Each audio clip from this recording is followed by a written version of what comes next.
Welcome to the 30th anniversary celebrations for dCS. And today, at this lovely venue here, we're going to talk about the future of music, of sound reproduction. So we have an illustrious panel full of some very interesting and diverse guests. I'm going to get them to introduce themselves. Immediately on my left is Ben Gomori. Yes. Hello, everyone. That's my name, Ben. And I do lots of different things in music. I make music, I DJ, I run a few labels, a little publishing company, a few podcasts, and I also run an event series called Future of Digital Playback, where people come and listen to upcoming and classic album releases in cinemas in the dark. So, yeah, lots of stuff. And we have next to him is Enno Vandermeer.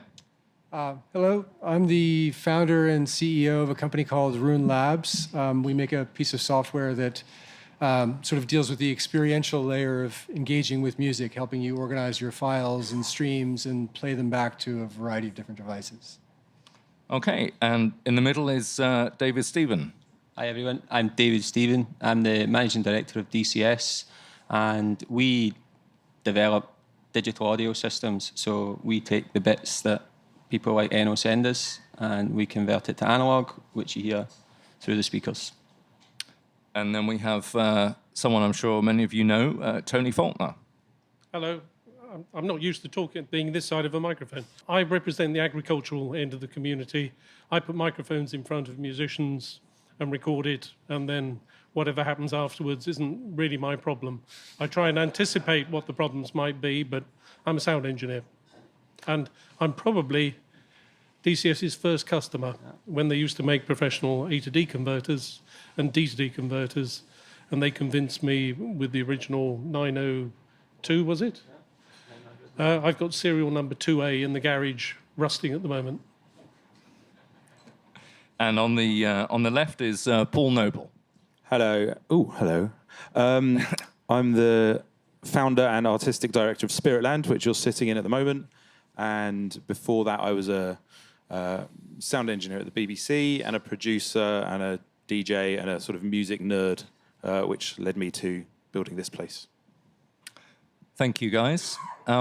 So for the next hour or so, we're going to have a discussion on various aspects of music and technology. We're going to ask the panel what they think, and they're going to give us their views. If you have a view, if you want to join in, then please put your hand up, and we have a roving microphone somewhere, which will follow you around to whoever's wanting to comment or question anybody. Okay, the first question for today, for the panel, it's pretty easy. Is streaming going to make, break, or change the current music industry model? So I'm going to kick off, I think, a man who might know more than most, Enno. Well, I think it's safe to say that it's going to change the landscape a bit. I think the major labels have struggled a bit through the download era into the streaming era. I think the scale of market adoption now of streaming services, particularly the big ones, Spotify and Apple Music, it's getting to a scale now at which there's a sort of an economically viable situation for the labels. I think one of the challenges is that since the beachhead was established by the mass market streaming services, the labels are now wondering how streaming can address the needs of niche customers, those who want high res, those who want more metadata, those who want special premium products, and not just the all-you-can-eat $9.99 a month. So there's a lot more change to come. I always remind myself that, Spotify only launched in the US 5 years ago, so this is still very early days for the business. David, any thoughts? Yeah, no, I think Enno made a very good point there. It's it really comes back to who owns the content, and I think once the music labels themselves and the publishers get with the program and make things easy for all genres, from high res all the way down, that's when it will go mainstream. You only have to look at TV and how easy it is to get HD TV. I think once it becomes that simple for people, then it will take off. Tony, you're often talking to musicians and working with musicians. Sometimes people say that they haven't benefited as much as others from the streaming model. We hear stories that the royalties from streaming are pretty low. Do you think it's a good thing or a bad thing? Well, I don't really have a lot of choice. All I can say from personal experience, I used to get a check once a year from EMI for a couple of titles I'd licensed to them. And it was really nice at Christmas. You get a check for about £1,000, which was, nothing you could retire on, but very helpful. The last 3 years, until the latest statement, I was getting £17 a year. And EMI said that was too small amount to write a check for, and they would let it build up. But last week, I got a check for £800. And the list of exploitations, instead of being 6 pages long, was 177 pages long. And this was from one track, which is on a playlist for wedding music, Medinery from a Bach orchestral suite that people like for weddings. And there were 3 plays in Peru, 17 plays in Andalusia, just this great long list. But it was still a check worth having. But it's taken 3 years for that to happen. The only other thing I can say is looking at my diary, I'm as busy as I've ever been. In fact, in August, it's the biggest month I've had since about 2009. But none of it's for record companies. It's for musicians promoting themselves or organizations promoting themselves. For example, 2 weeks ago, we did 4 recordings in a week, which is a lot for me. The first one was the St. Petersburg Orchestra doing Shostakovich's Second Cello Concerto in a theatre in Canterbury, which we recorded for the cellist, who's a friend of mine, Tim. Then the next job was a violin recital for somebody who wanted to enter the menuing competition. And all the first rounds for these competitions now are video only. They don't do shortlisting by everybody turning up. Then the next job was for the City of Birmingham Symphony Orchestra recording their youth orchestra, 7-camera video rig. And then the following Monday, I was with the LSO in a church, well, an abandoned church down in Borough, recording Schubert 8th Symphony for an educational program, again, 7 cameras, for an American company. So I was busy and profitable, but nothing for a record company, and all either for streaming or for some other purpose. Tony, would you expect royalties on any of that? No. The only reason someone like me gets royalties is if somebody doesn't want to pay for me to do the job, and you agree to some kind of accommodation. So they were all buyouts? Yes. And that's how you see work for yourself in the future? Yes, I've got very few that earn royalties. The only one that really worked for me was years and years ago, Hyperion recorded a thing called Feather on the Breath of God, Gothic Voices, and nobody thought it would sell a copy because it was obscure music of a 11th century abbess from Bavaria. But he got one play on the radio with the Northern Irish lady, I can't remember her name, on Radio 2, and they had 10,000 telephone calls saying, what the hell was that? And it sold prodigiously, and I was on a 0.5% royalty. But it earned about £8,000, which was very nice, thank you. But at the time, Hyperion had just started and they were skint. And I was helping them along the way. And I agreed to take a small royalty instead of a fee. The biggest selling record I ever did was Goretzky's Song of Sorrows, the symphony. And nobody thought that would sell. It was for Warner. And they had a choice of either buying out or licensing the picture on the cover from the New York some kind of art place, museum. And they figured it was going to sell 1,200 copies, and that was their break even. So they agreed a royalty of, I think, 20 pence a unit instead of a buyout. But it sold 1 million that Christmas, which was a huge surprise to everybody, not least to Goretzky. So it's a bit like a game of roulette, and I'm not a gambler. I just haven't. It's not in my bones to do it. And you can't always afford it. I've got a wife and 4 kids. And in those times, I couldn't really miss a payment on the mortgage. Well, thank you. Sorry, I think that was the longest answer. it speaks to what a lot of musicians are saying now, that the money is in touring and live gigs rather than royalties. The days of buying your first Rolls Royce from your first royalty check, I think, maybe have gone now. So go to Paul next. I mean, I don't have much to say on the royalty mechanics system. That's and it's. I mean, as a user, I have a room full of records which I barely touch, a Tidal account plugged into a DAC into my speakers, which I listen to all day, and I feel it's a bit like getting an Uber in that you feel slightly dirty. It's just too cheap to be someone's getting screwed somewhere along the line, and to pay £10 or £20 a month to have the sort of keys to the golden kingdom of every artist, song, album that's ever popped into your head. As a music lover, it's incredible, but you have to sort of put your ethics to the side for a minute. I suppose my thoughts on the streaming, as someone who's kind of recorded and sort of how I consume music, the main issue for me is the format of the album, of the LP, which obviously was dictated to by the LP and how that was created, and it's 20 to 25 minutes per side and four or five tracks per side. That is a really neat and tidy narrative structure for musicians to work in, if it's not too early to get into these philosophical concepts. It's never too early. Okay, good. Just so I know. And, we do it here. We play an album every day at 6, and there's a process of it's side 1. What's the track you open with? What's the track you follow that with? You end side 1. That's a breather. You turn over. How do you open side 2? Where does the album finish? All of these, it's a lovely... it's a way of storytelling which musicians have worked within for years. Now, Ben will probably be able to say we're now in a much more singles-based culture. So all the biggest artists of the moment, and it's, really it's Drake and Rihanna and Beyonce. It's the albums come and go, but it's about these mega singles and how they make it onto playlists and the power of the playlist producers. So,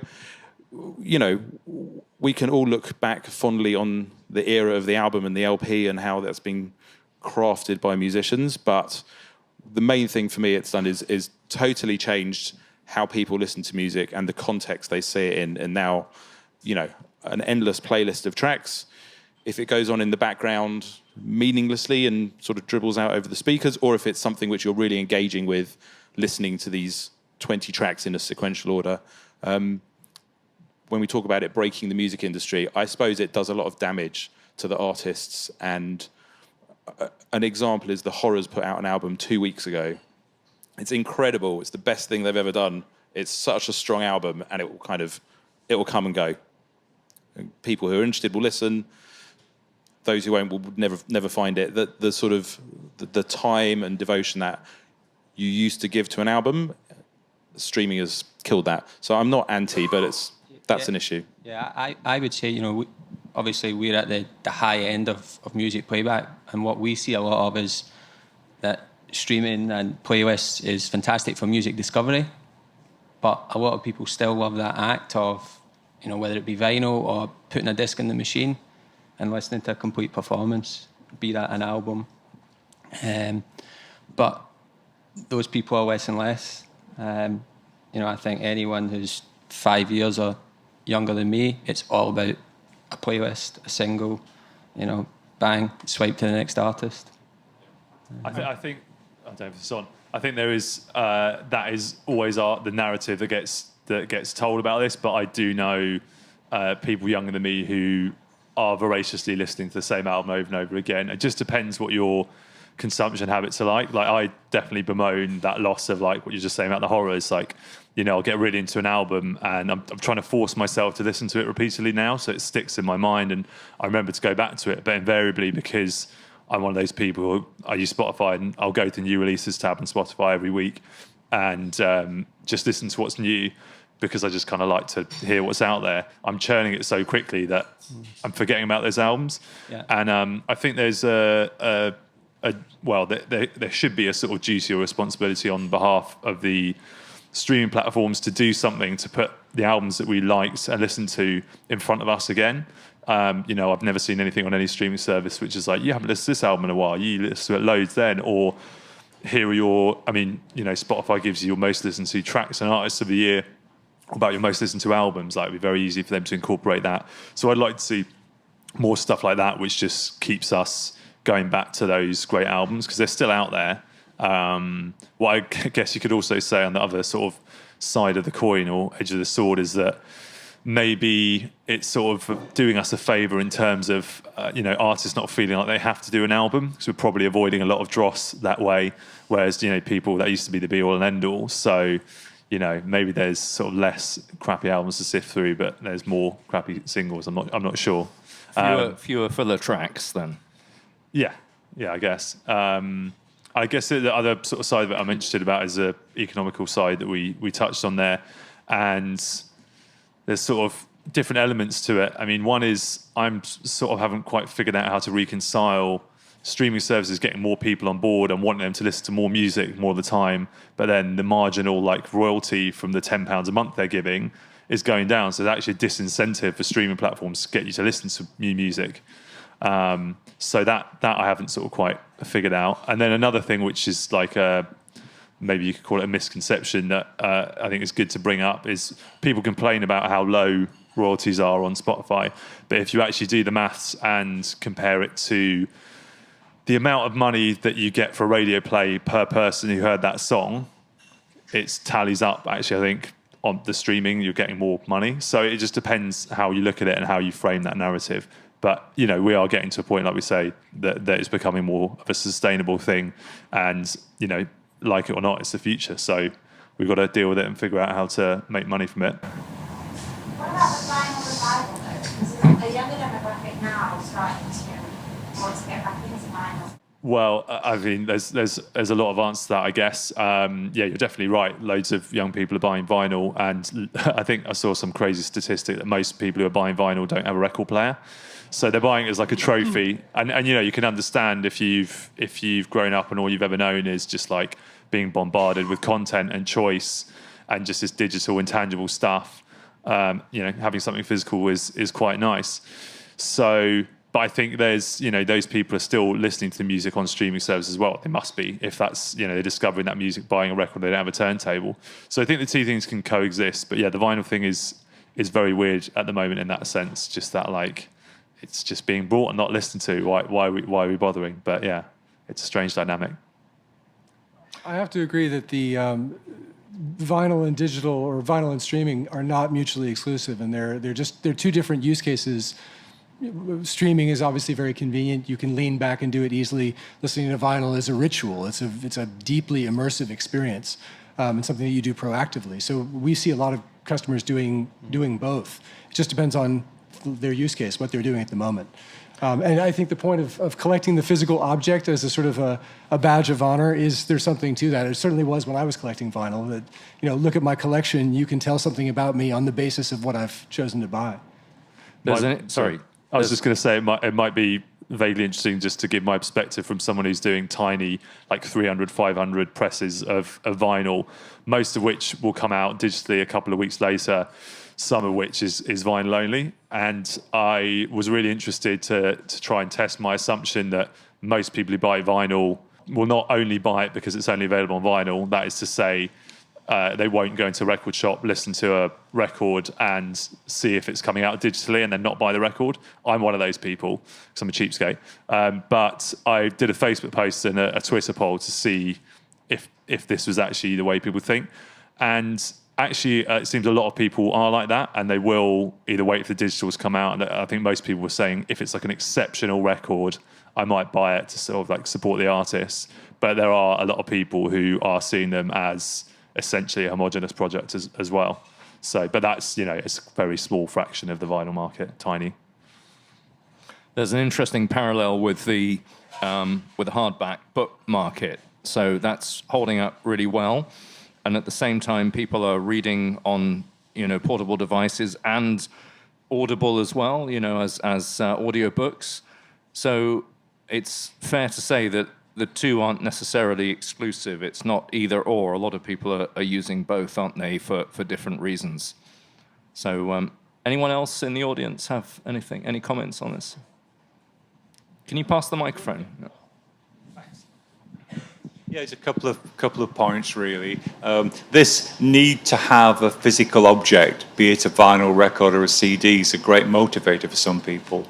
In my age group, probably one or two people similar ages, I find a lot of my friends resist streaming because they say, no, I like to have the folder, I like to have that hard disk. But that'll disappear as streaming becomes more accessible, because the real reason a lot of those people don't want to get into streaming is they're frightened by the computer connotation. You know, I find a lot of people in the 60s and 70s actually are quite nervous. This is the first excursion into using this sort of computer software, and it's something new for them. So that'll change. As we all die off, it will change. But in terms of focus on albums, that's I've seen that on the forums where people have said, no, the LP album is perfect because the ideal listening is 10 tracks or 11 tracks, and it's right that it's presented that way. That seems like a lot of hogwash to me. The real criticism is the streaming services focusing on single tracks. So if the streaming software is right, you know, for instance in your case, then you can focus equally well on albums, or you can focus on discography of a particular artist or related artists, and make the listening experience whatever the customer wants the listening experience to be. And I think that will develop over time, because with streaming now, we're still in the infant stages, and that single track hit is where it's at, but that won't last long. So the right streaming services will develop more sophisticated streaming algorithms, more sophisticated music presentations that play to educating the customer and let him access a broader picture of an artist or a genre or whatever. Thank you. Yep. So this takes us on to our next question.